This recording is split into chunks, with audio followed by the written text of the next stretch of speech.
All right, let's drink some coffee. Talk about the Sixers-Bucks game. Should have put some Jameson in there.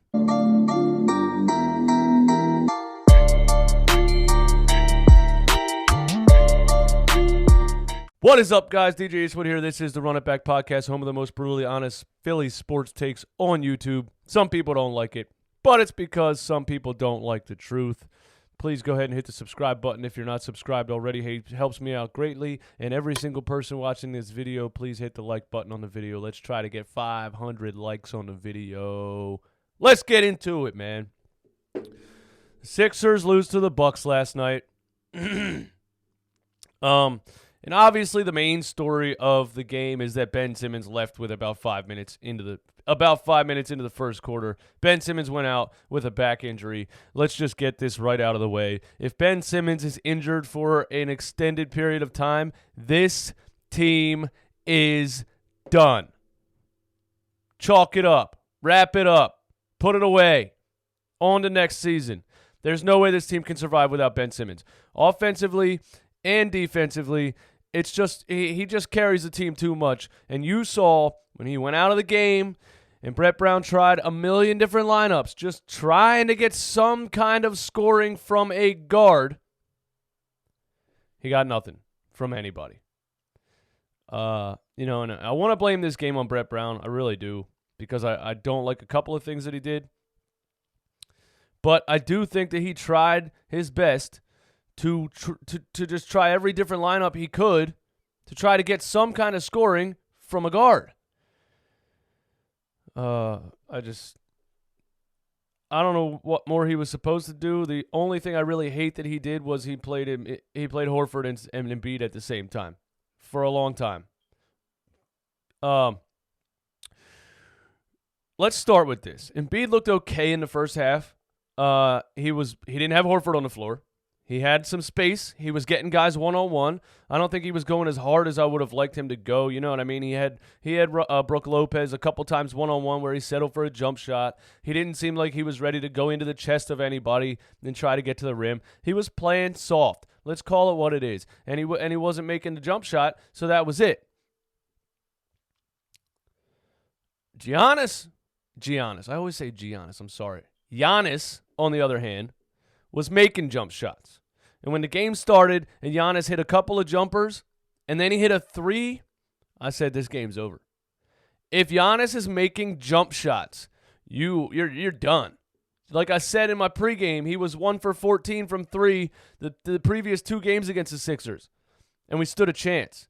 If he's hitting jump shots and making three-pointers, that's going to be a tough one, man. Now, the Bucks shot 57% from three in the first half, and we shot 21%. That's the story of this season, first of all. We can't shoot on the road. We cannot shoot on the road. Why?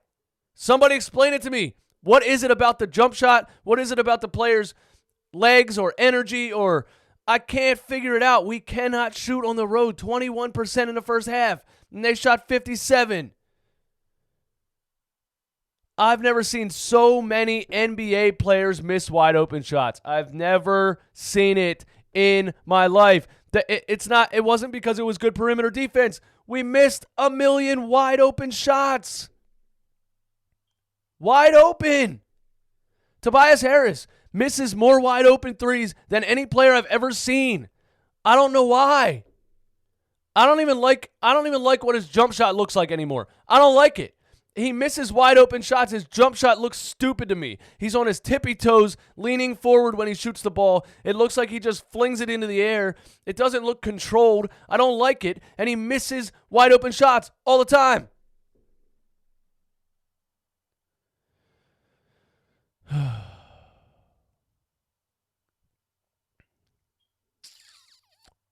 Anyway, with us shooting 21% in the first half and them shooting 57%, we were only down 6 points at halftime. 6. The game is well within reach. Well within reach if the right things happen. And in the first half, Embiid started the game. Embiid went out. Horford came in. Horford went out. Embiid came in. I'm just putting this out there because I don't have the actual analytics on it, but it just feels like this is why we lost the game. Embiid goes out, Horford comes in, Horford goes out, Embiid comes in. They're never on the court together. And we're in the game. It's a 6-point game. We're in this game. Without Ben Simmons and shooting 21% from three, we're still in this game. And then to start the third quarter, what does Brett Brown do? He starts Shake Milton. I'm fine with that. Josh Richardson, fine with that. Tobias Harris at small forward. Al Horford at power forward. Joel Embiid at center. Why is he still doing this? Why?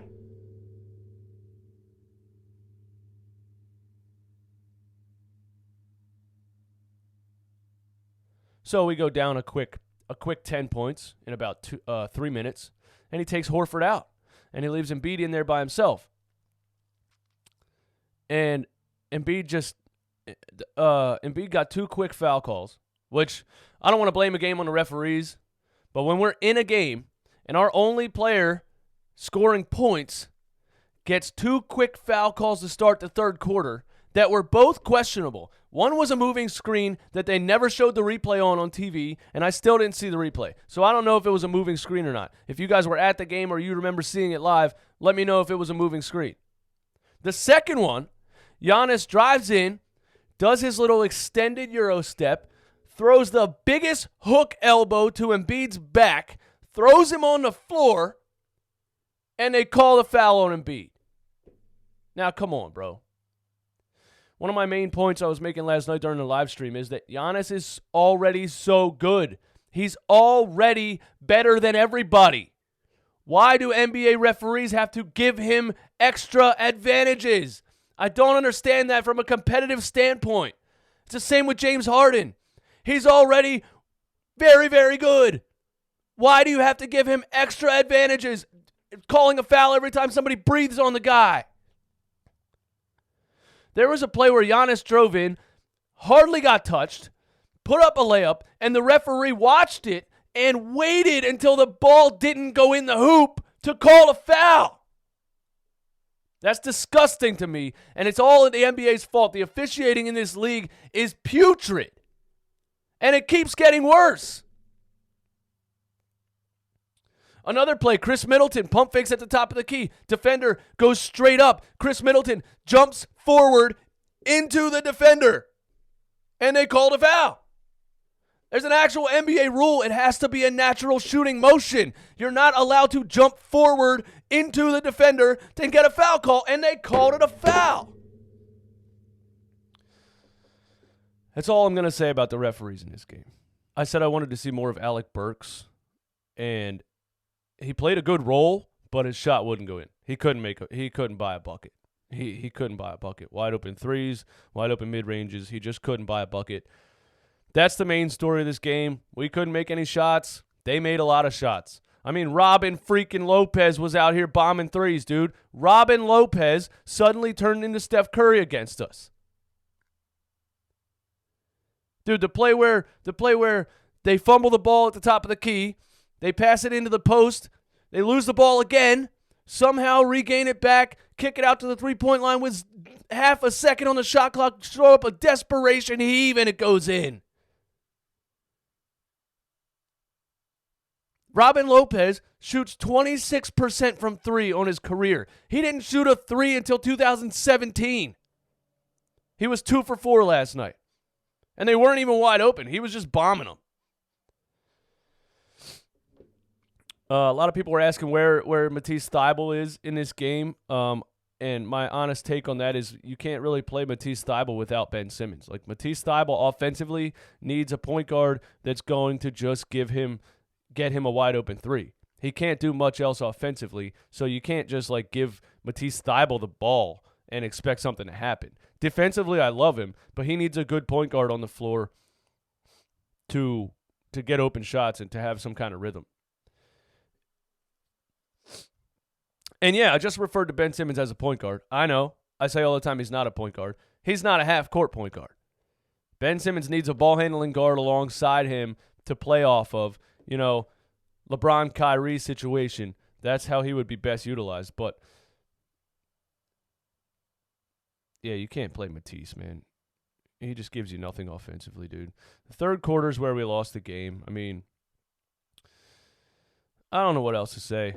Al Horford is terrible. Al Horford is so bad. And I said a couple of days ago that I feel bad for him because he's playing out of position or he's playing on a team that he doesn't fit on or whatever. But if you watch that third quarter, when Embiid went off and they left Horford on the court by himself, he was getting roasted defensively. He was getting annihilated. Giannis was just coming down the court and walking right past him. Another thing that pissed me off about Brett Brown last night, Al Horford was not even trying. He wasn't even putting a hand up when Giannis was shooting the ball. He wasn't trying. And then he does a little, oh, gosh. He does a little clap every time he gets destroyed. Oh, darn it. Gee willikers. Gee golly whiz. This sucker just keeps on scoring on me, man. Oh, gosh darn it. I just can't do anything. I can't stand Al Horford anymore, man. Anyway, he's getting absolutely demolished. We're losing the game now by about 15 or 20, and Brett Brown still won't take him out of the game. Try something different when what you're doing isn't working. By the way, Norvel Pell came in towards the end of the game and got 2 quick blocks. I mean, laid himself out on the floor for a block. You know why? Because he doesn't have a $108 million contract. He's fighting for a job every single day.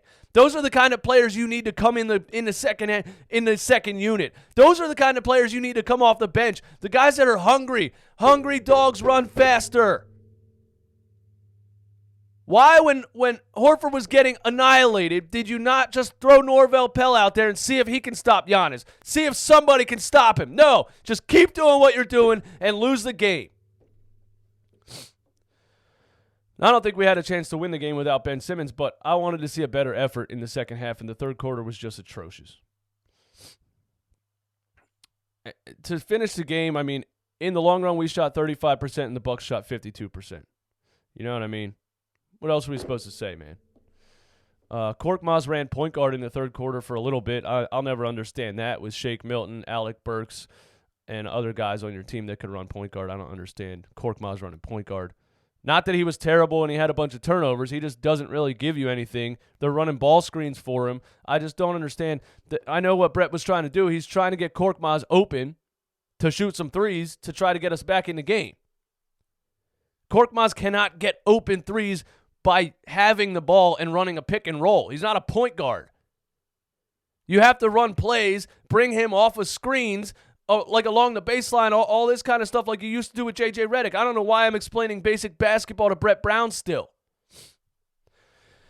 Anyway, let's wrap it up, man. Brett Brown said at halftime that he was trying to manufacture a point guard. That's what he said. I got to just look at the bench, and sort of manufacture a point guard. What does that mean, dude?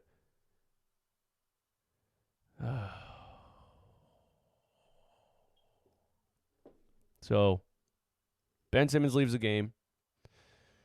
We're still in it in the first half, 6-point game. Brett Brown decides to run Horford and Embiid at the same time. Don't know why. And then he did it again in the fourth quarter. We were down 20. He does it again. Embiid and Horford together. What benefit is there? I can't keep saying it. I can't. The Bucks made every shot they threw into the air. The Sixers couldn't make a single wide-open three. And that was the game. So, there it is, man. My name is DJ Eastwood. Thank you for watching Run It Back. Home of the most brutally honest Philly sports takes on YouTube. Please hit the subscribe button if you're not subscribed already. Hit the like button on the video to help me out. I can't wait for some Phillies baseball. I am ready for a new sport. This Sixers team is ruining me as a person. You guys have a good day, man.